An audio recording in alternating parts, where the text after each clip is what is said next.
all his playing, and he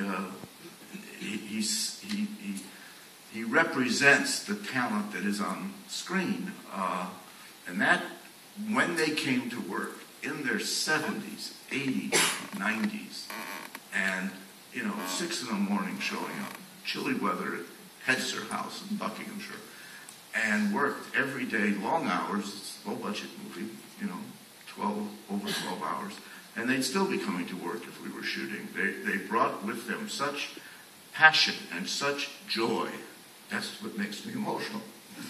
And such gratitude that it infected all of us. So it was no longer a job for the crew. By the end of the first week, we were a part of an experience, and none of us have really come down from it yet, because they were given a life that they had been taken away from them, in a sense, and that they deserved. And they came to see this, and that's in itself was worth making this film for.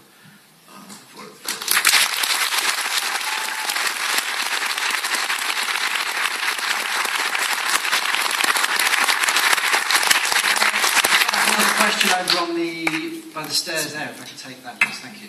Hi, that was a lovely film, thank you. And were there any directors who you took inspiration from with making it, and were you not tempted to star in it yourself? The cast was, every once in a while, would say, "Come on, you got it." I said, "No." But which part would you have played? Which part would you have played? Probably Maggie's. I still have the clothes from Tootsie.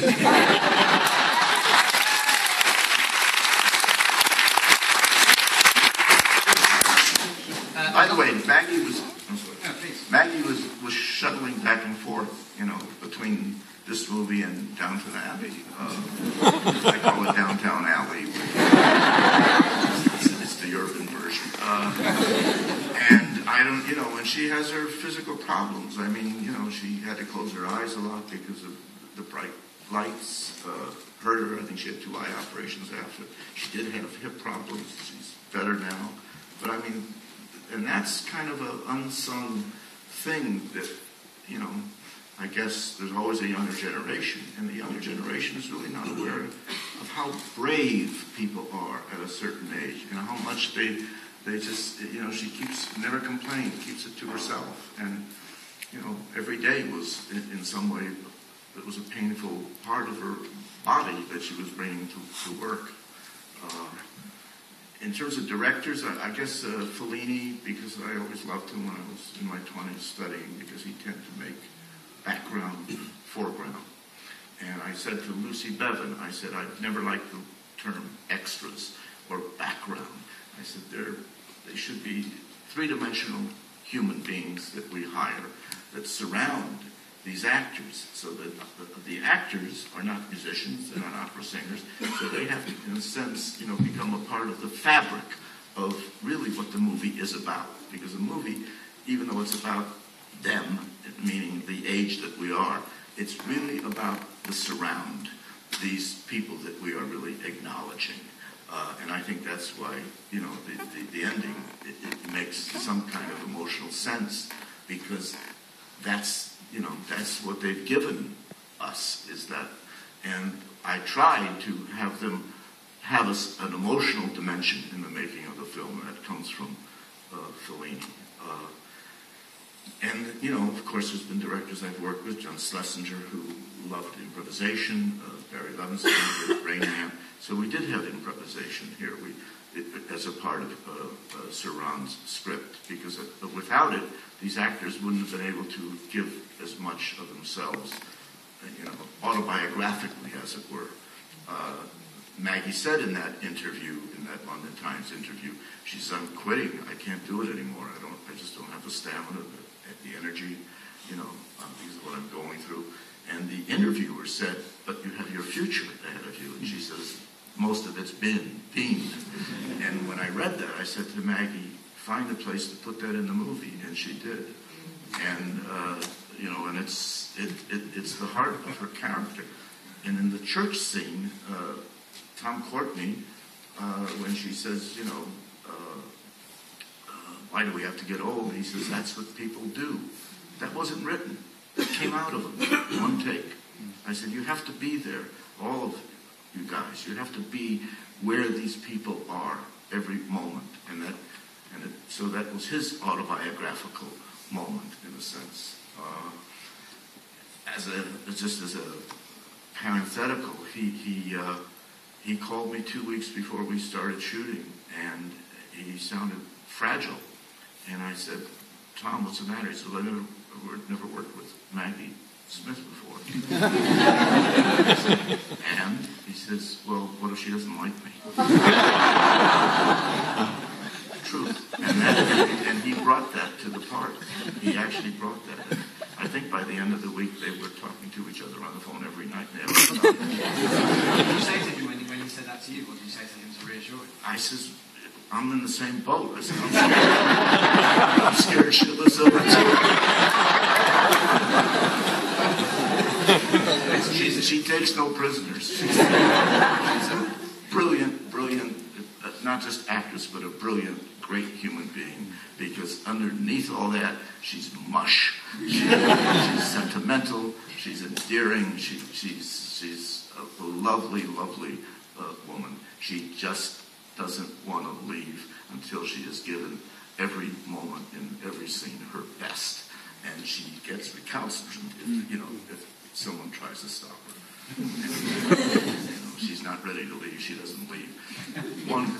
And she's a truck driver, which is what I love about her. She's one of the guys. She hurt herself. We did just very quickly. We had to shoot that church scene, and we shot the interior of it before her walking down into the church.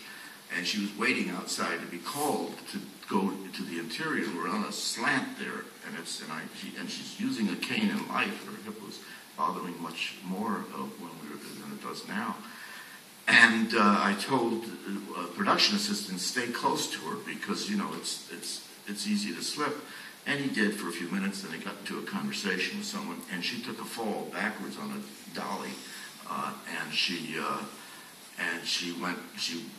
said, no, I'm fine. And then I really asked her the next day. She didn't miss a day. I said, she said, well, I went home and my whole body's on one side is black and blue. And she never complained.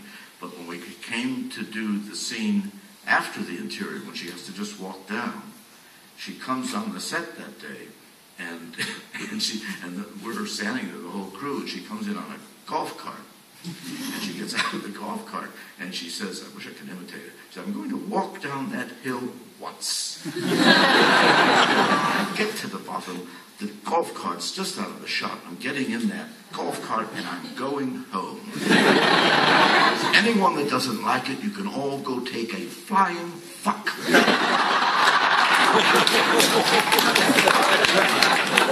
God bless her, God bless her, God bless her. Thank you. There's another question. If you could put your hand up for the microphone there. Dustin, just before we take that, there was that question there was about stopping acting, and there's talk of people coming to the end of their careers. I just wanted to ask you a quick question. Can you've, as I said at the beginning, you've been acting for cinema for about 45 years. Can you remember, or is it clear to you now why you started in the first place? Do you know in your mind why you started acting? Yeah, it was a failure.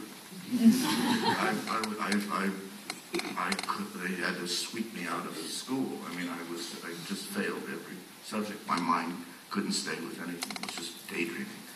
And I went to junior college. My brother was in the Navy in Korea, and he said, whatever you do, don't join the services. And so the junior college accepted you because that was where you went if you couldn't get into university. And I'm failing the first year. And the friend I had there, I said, I don't know what I'm going to do. I said, I can't even get into the first year. I'm going to have to take the first year over.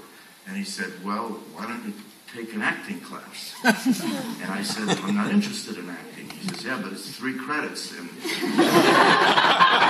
nobody fails acting. It's like gym. And I took acting. And I went into it as okay, I don't want to get a regular job. I don't want to go in the service. And I went into it, and I didn't particularly think I was any good, but I felt for the first time that there was a family. and I hadn't had a great family life. And actors, it's a community of shared feelings because we're basically all unemployed. 10% get work. It's been like that ever since I started. And so, and in those days, in the 60s, it was, the Beat Generation and, Allen Ginsberg and Bob Dylan, and there was a great dignity in being a failure. If you got a job, you were selling out. You picked the right time. Thank you. There's a lady with the microphone there, I believe, please. Thank you. Hi. I just first want to say I'm a great admirer of your work and the sincerity and the authenticity you bring to your long and varied career. But I just was wondering what you think it is that kept you going, because I know it took a while for you to lift off, and what has always been the drive for you in your work, in your acting, your writing, and now directing? Well, good question. I did give myself a limit, because I went through a decade of just waiting on tables, and I said to myself, well, when I reach 30, I went to New York to study when I was like 30, when I hit 30, if I can't, because we just wanted to make a living. I'm a friend of this guy, Rodrigo Garcia, and he's a director, and his father is Garcia Marquez, 100 Years of Misunderstanding. He's a great Colombian novelist. And he said, when he was a little boy in Colombia, he said that these, I always have kind of like a kind of elliptical way of answering a question of why I failed school. But he said, as a little boy in Colombia, there was his father with the great writers, surrounded by the great writers. They would get together, Octavio Paz and all these enormously, successful, well now successful writers, but at the time he said he remembers them only talking about one thing constantly, and that was that the thing that they were working on, when they finished it and published it, could they make enough money from it to allow them to write their next novel? That's all they were looking for. That was success. Can I just survive doing what I love? And that was really what kind of kept us alive. Meaning Duval, and about Duval, who I roomed with, and Gene Hackman. I was waiting tables. Hackman was moving furniture for a moving company up and down 6 tenement floors. Duval is working midnight to 8 in the post office, and if anybody had said we were going to be successful, they would have been committed, I think. But, and it is a freak accident. And I have said to actors, don't do this if you're looking to make money, or do this because, I like William Saroyan, the writer, when I was studying, and he said, I write because it's the only way I choose to survive. It's not a decision. The decision is made. And I think what drives the film, or at least I tried to instill in it, is this notion of what I feel, and that is, because when you start giving my credits, yes, your credits, there's a descent, because you're not getting those meaty roles that you got because you're too old for them. So at a certain point, where are you going? And that's one of the reasons I decided to direct. What can I do with this fervor that still exists in me? And the feeling is, was then, and I got from watching the documentary, is that at a certain point you're compromised. You're physically compromised, in different ways. And as long as you can still get up in the morning, because we're all, waiting, we're all in the same club. We're called humanity. And at a certain point, something is going to happen that alters us.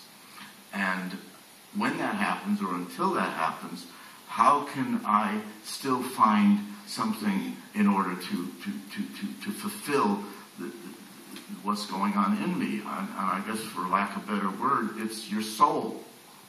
And that can expand. And it's almost a contradiction. As the body begins to become more limited, the soul can expand. And exists in people that when you meet them, you know that